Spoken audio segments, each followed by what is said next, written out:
Τι έχουμε εδώ, στείλε σε 150 και πέταξε την αλυσίδα. Πάμε να δούμε τι γίνεται.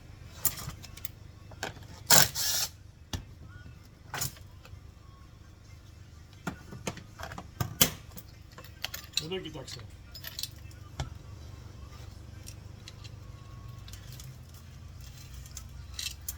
Το καθάρισμα, η σπεσιαλιτέ του καταστήματος.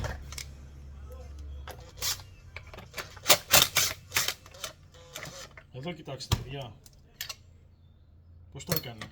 Και φτύει το πριόνι.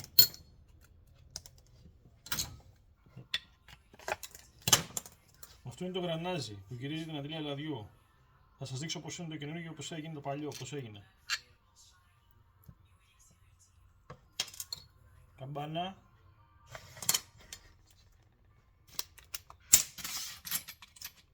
Να βγάλουμε μία και το καπάκι, το κάλυμα, να δούμε τι γίνεται από εδώ.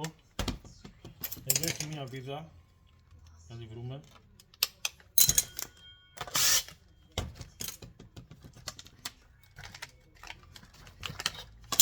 Τα πριόνια δεν είναι να κόβεις κολορίζια. Τα κολορίζια τα κόβεις με το ξινάρι με την τσάπα. Τώρα εδώ ο φίλος κόβει με το λισοπρίωνο.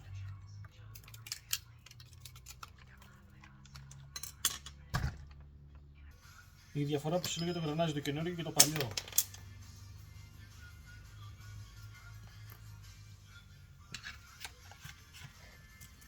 Λίγο γρασάκι στο βουλεμάν.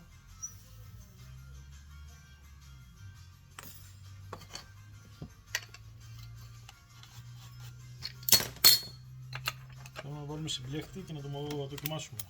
Να το μοντάρουμε μας, γιατί να δοκιμάσουμε το λέει το λησπριόνο.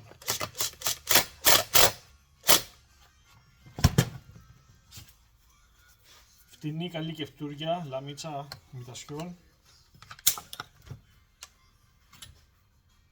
Τοποθετούμε αλυσίδα και είμαστε έτοιμοι.